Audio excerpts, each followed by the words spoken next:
Hey guys, it's Otto here. Now in this video, what I'm going to do is show you how to make 100k per year with email marketing. And that's without spending a single penny on ads or having to shell out for expensive outreach tools. We're going to go through every single step you need to do in order to make this kind of money. That includes what type of offer to create, how to get testimonials when you don't have any right now, what price to charge, how to deliver the service, and all the other vital aspects you need to know in order to scale your email marketing agency. Okay, so without further ado, as always, I'm going to minimize my ugly mug here, and we're going to scroll back through the system here, back through the workflow, and we're going to start at the beginning. Okay, so the first step when it comes to having an email marketing agency where you can generate 100k per year plus is to launch your brand. Okay, now this might seem like we are sucking eggs right now, but what I'm going to do in this video is give you the absolute vital components that you must do, and we're going to ignore everything else that will basically take time away from all of your revenue generating activities. Okay, so we don't want you to waste time on all these other activities, building your systems out, becoming an expert when you could be making money quicker by focusing on other things. Okay, so it all starts with your brand. Now when it comes to the brand, if you don't have this already, create a name, create a logo, create a landing page, and create an offer. Okay, it's very, very simple. We recommend, and as I promised at the beginning of this video, this is without expensive tools. We recommend using Go High Level. You can sign up to Go High Level and get a 30-day free trial. So all of this can be done free of charge before you've signed a client. And then hopefully once you've signed a client, you'll be able to pay for all the tools in the world that you want to use for your business. Okay, so when it comes to the name, here's a couple of things just to keep in mind. Avoid the word marketing, okay? Don't label your business name email marketing agency or, I don't know, gold marketing or email marketing, whatever it is, avoid the word marketing. I've got a load of other videos on the channel that kind of teaches you why you should avoid that. But what it comes down to is that there is a huge lack of trust in the industry, okay? So lots of companies, they've been previously burnt by marketing agencies. They don't want to work with agencies. So avoid the word marketing and avoid the word agency too. What you can do in favor of avoiding that is focus on being a digital transformation provider or a consultancy or a trusted partner, one that provides a proprietary system, a dedicated infrastructure, or a physical build. Okay, and we're going to talk about that in a moment here. Now, when it comes to the offer, again, do not overthink this. What you want to do is get your landing page set up, minimum viable product always, go to market as soon as possible and test your offer, okay? So do not waste time deliberating on your offer. You can create an offer in less than 30 minutes if you need to, and this framework is going to help you, okay? So when it comes to email marketing specifically, avoid percentages. If you have an offer that says, you know, if you're not making 30% of monthly recurring revenue from email and SMS, then we can help you. Avoid percentages. Brands like to think, and brands do think in terms of financial uplift. So leverage keywords like placed order values, abandoned carts, LTV, lifetime value of customer, whatever it might be, and give them a numerical value, and better yet, give them a range. Okay, so instead of we will help you generate 30% of your monthly recurring revenue through email and SMS, switch it over to a financial numerical value and say we will add 60k to 220k in monthly placed order values. Okay, that's the difference. That's what you want to focus on. Now, when it comes to your USP, we've just talked about that up here. Okay, so avoid anything that alludes to you being a marketing company or provider or a marketing agency, and actually think critically about what your USP could be. So if you've got any transferable skills, if you've got experience in another industry, or you currently work for an e-commerce brand, whatever it might be, leverage the skills and experience you've got in that. We've got guys that have joined the EEA. I'll drop a link below so you can take a look at that yourself if you want, no pressure. We've got guys in the EEA program who have specific backgrounds in like data analytics, and those are things that can be really useful to leverage and applying it to an email marketing offer, which will set you apart from the competition. Okay, so think what sets you apart and leverage that in your offer. Again, focus on the build. Don't say, you know, we'll be your marketing agency and we'll work with you for 6 to 12 months and we charge retainers, whatever it might be. Leverage that mistrust in the industry. Say that you deliver a build up front. We don't charge monthly retainers. We don't do contract lock-ins, whatever it might be. And remember, your front end offer isn't always going to be what on the back end the client actually agrees to and what's in your contracts. And that's just a natural part of the consultative sales process. It's not disingenuous of you. It's really a mechanism. Your offer on the front end is to get that engagement movement and drive book calls, okay? And then from there, it's your job as the salesperson and as the agency owner to actually reverse engineer specifically what the client needs. So there's going to be a bit of movement. Obviously, what you don't want to be doing is saying, our offer is buy this ebook and it will cure cancer, and then somebody gets the ebook and they can't cure their cancer. Okay, you don't want the difference to be that big, but nonetheless, your offer can be your kind of holy grail North Star, and then anything underneath that can be what you actually deliver for your clients, which they all agree to anyway. All right, rapid time, focus on rapid time. We do this within 24 hours, 48 hours, 5 days, 7 days, 14 days, whatever it might be. You just want to make sure that the clients don't think they're going to be locked into a contract, and then use a guarantee. And we talk about guarantees just shortly here in this video, okay? Next step, I'm already in 5 minutes. We've got so much to talk about. I don't want to make this video too long. Okay, next step is social proof. Now, if you're a beginner or if you don't have social proof, there's a couple key ways that you can get social proof, okay? Now, the first way that you should not get social proof is by working for free, okay? Do not go out to brands and say, we will work for you for free and all we want in return is a case study, because you will only attract terrible clients that will literally cause you headaches, and, in the worst case, they could sue you for any damage you do to their brand. But equally, you are not operating a charity, okay? If you are running an email marketing agency or you provide email marketing as a service, you're not operating a charity. You should be charging for what you do, okay, as a business person. So here are 2 ways that you can get testimonials and reviews without having to, fully charge a customer or have to develop the confidence that you need in order to do that, okay? So the first one is to leverage freelancers. So go out into the marketplace, the recruiting marketplace, find freelancers, have an open, genuine and honest conversation with them. Say to them that we're on the precipice of closing, a handful of new e-commerce clients. We're growing our team, which is all going to be true, even if it's just yourself. And say to them, look, we think that you're going to be a good fit actually if you delivered our service for X client or Y client that we're talking about. But one thing I wondered whether we could do is actually share some of your work and some of the previous clients that you've worked with that client to help us close the client. Okay, have the open conversation with the freelancer and say to them, if we're allowed to do that, if we can do that, you'll be guaranteed the work. Okay, you can draw up a contract, you can just have a verbal agreement, whatever it might be. This is an honest and genuine way of getting social proof for your agency, because at the end of the day, that freelancer will be working for you. The work that you deliver for the client, the skill sets that you are pitching will also be based on what that freelancer can deliver. And that's been proven by all the past clients that they've worked with, okay? So the first one is to leverage freelancers. Now you can use their logos, you can use their case studies, testimonials, but again, you have to be honest and upfront with them, and you have to ask their permission. Don't just steal them. You can't do that, okay? That's not what I'm saying here. Now, the second one is PGP pricing, which we're going to talk about in a moment here. But this really is an acronym for performance guaranteed pricing. And this is really a way to get a client's buy-in whilst also being able to get a case study or testimonial from them, okay? So the way that you can do this is, and we're going to talk about pricing in a second here, is basically saying to them, look, we're a performance-based agency, but we do actually charge a minimum guarantee. Whatever we make for you, we're not going to charge the guarantee, we'll just take the upside, and perhaps in return for that benefit, we'd like to get a case study or testimonial from you at the time, okay? But again, we're going to talk about pricing mechanisms in a minute. All right, so once you've got your all your sales assets, your infrastructure set up, now you've got to find leads, okay? Now, what type of clients are perfect for email marketing? I'm going to tell you, okay? And here's what you need to do in the first instance, okay? This is without any expensive B2B lead prospecting databases or anything like that, scraping tools, okay? So you want to find your first 10 to 25 clients. And the way that you're going to do this is do a local search. I'm not sure why I didn't add these in. You're going to do the brand type or niche.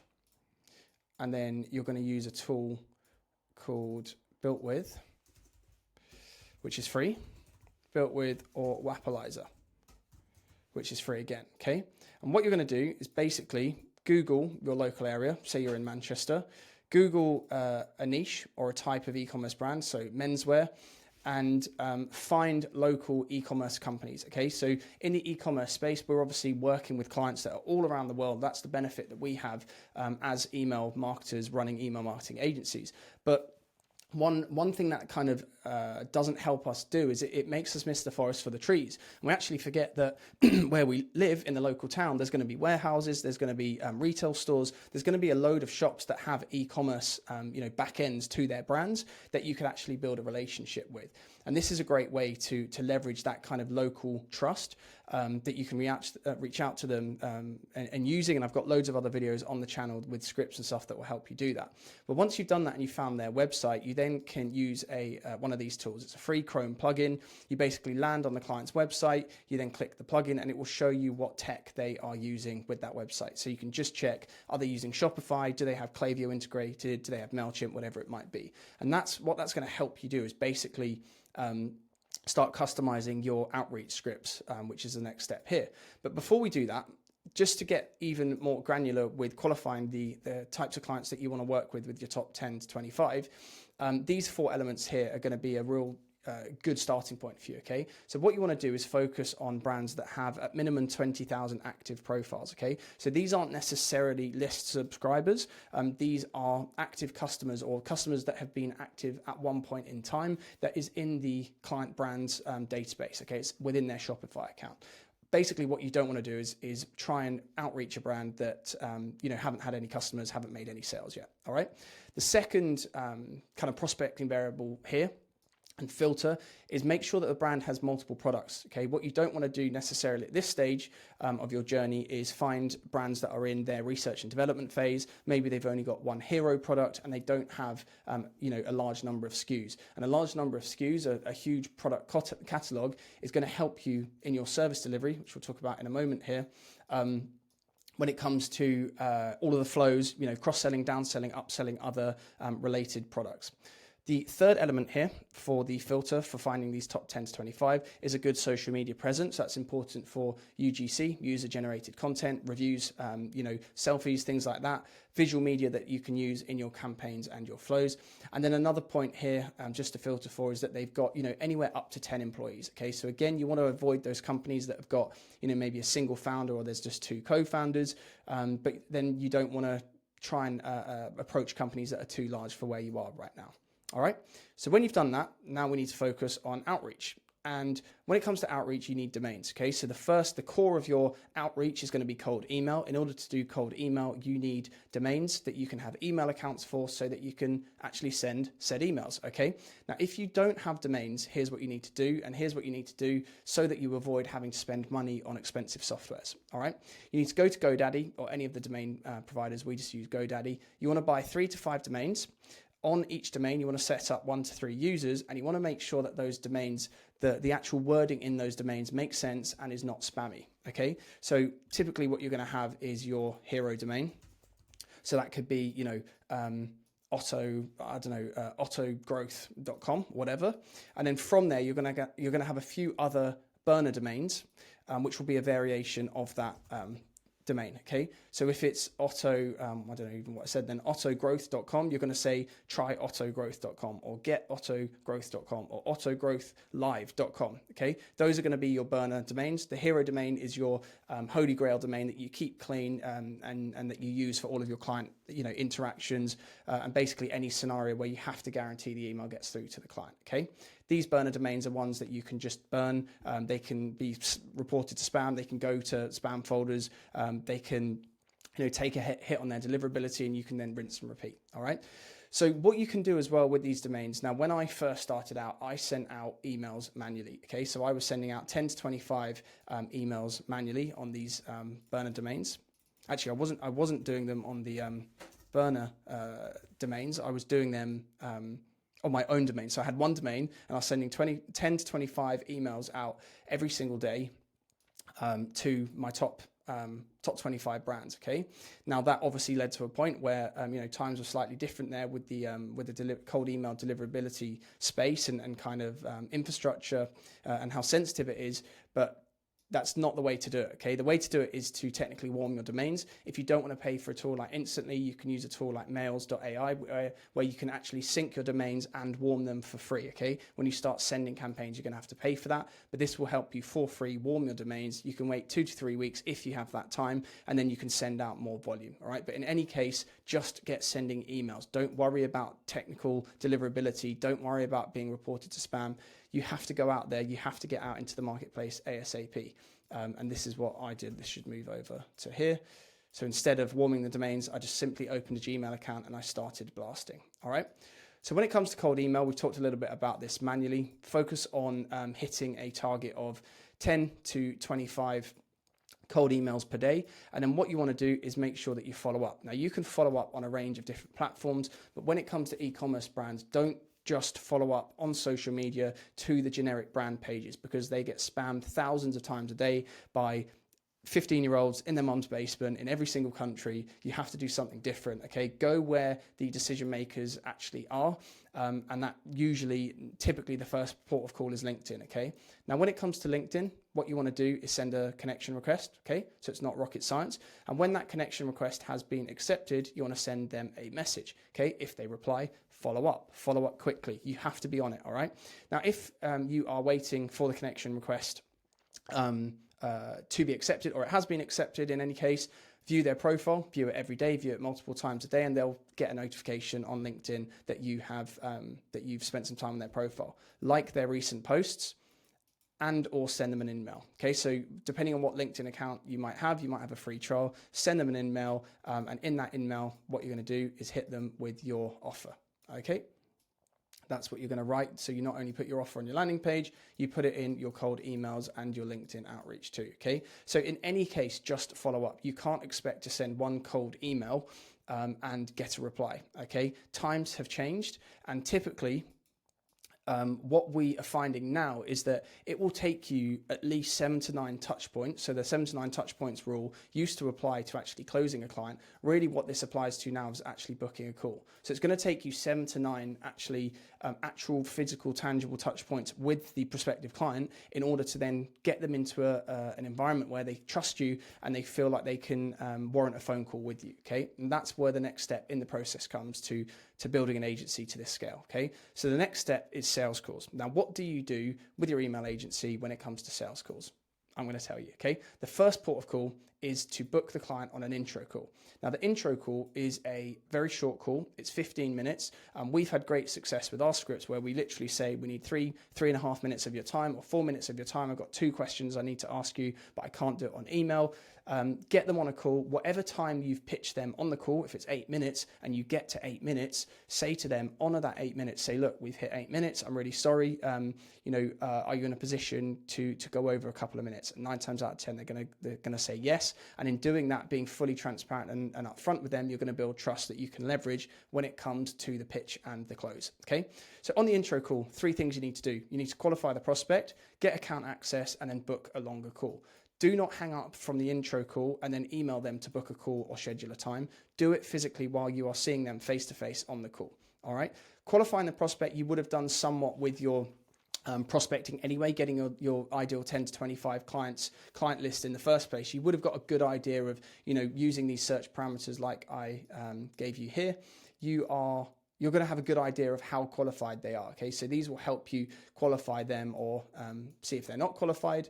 But really, the only way to qualify a client with any sort of certainty, with 100% certainty, is to do it face-to-face on a call where you can just keep asking them open-ended questions, keep getting their responses to those questions and make a note from them, okay?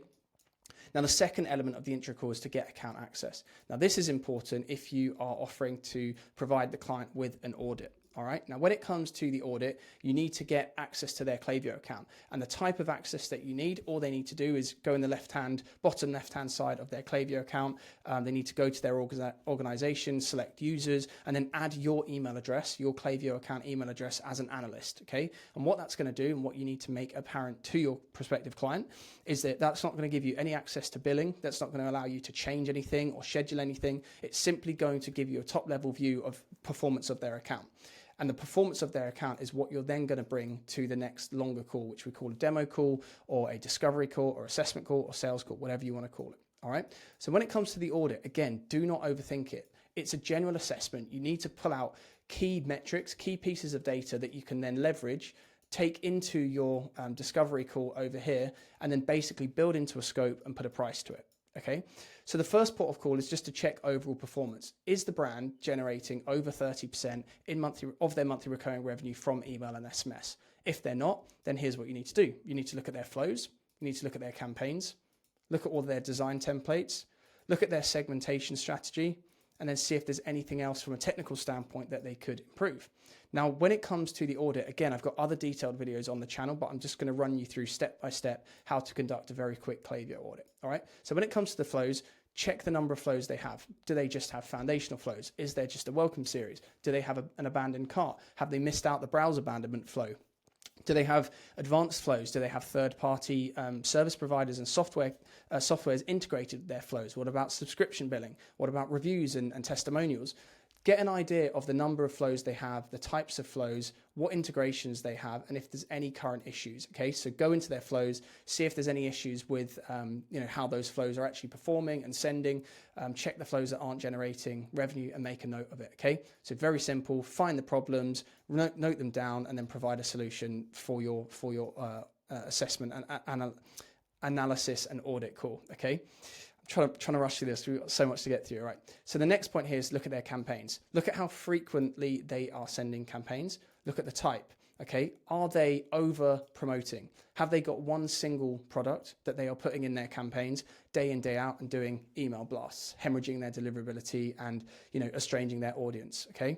And then the two final points here revolve around, the campaign, physical campaign itself that gets received by those clients. What are the templates like?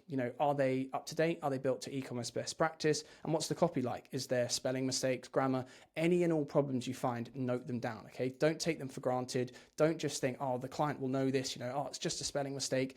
Every single error that you find is something that you can actually deliver as a service to the client and get paid for doing, all right? The third element of the audit here is design. Okay, so are the designs really old? Are they super blocky? Are they actually on brand? Do the colorways match? Check the hex of the colors. Are they built dynamically? Are there, personalization variables? And are they changing for key sale months? Okay, so what did the brand do during Black Friday, Cyber Monday? What about Christmas? And what about January sale? Okay, so even if you're not in those three key sale months of the e-commerce calendar, go back through their campaigns historically and see what they've run. And if they've not changed their designs, this is something that you can help with. Segmentation, take a look at the segments that they've got. Have they got any? A lot of brands don't. What type of segments do they have? Do they just have a 30, 60 and 90-day engaged segment? What other segments can you create for them? And what about list cleaning and suppress profiles? Are they suppressing unengaged profiles? If they're not, note it down. It's something you can help with. Okay, and then overall, look at the kind of technical performance of their Klaviyo account. Do they have a dedicated sending domain set up? If you sign up for their welcome series and you receive an email, you'll be able to see in the top left-hand side of your Gmail account from the recipient whether they have a dedicated sending domain set up or not. If they don't, then that's something you can do, and usually it alludes to the fact that there's a lot of other things they're not doing from a technical point of view. Okay, and again, anything else, note it down. So once you've done that, it's time to present it on the demo call. Now, the demo call is going to be about 45 minutes long. Make sure that your clients know this. Make sure that when you've booked them onto that call during your 15-minute intro call, that you have told them about the time that they've accepted the calendar invite. And really the purpose of this call is to present your findings, aggravate the pain points. So not only show them what they're doing wrong, but tell them why this is such a problem. Your abandoned cart has been switched off for 3 months now.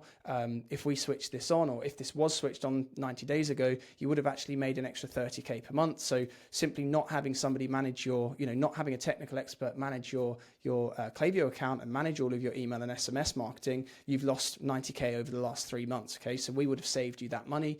Our fee is we'll talk about with pricing. You can kind of get an idea of the ROI that we'd be able to provide you. All right, and that's what I'm doing now, is really pitching. Okay, so once you've done this, you've set the scene, you've obviously qualified them. Here comes the pitch. The pitch doesn't come at the beginning. All right, just notice that we're 2 calls in. The pitch does not come in the first email.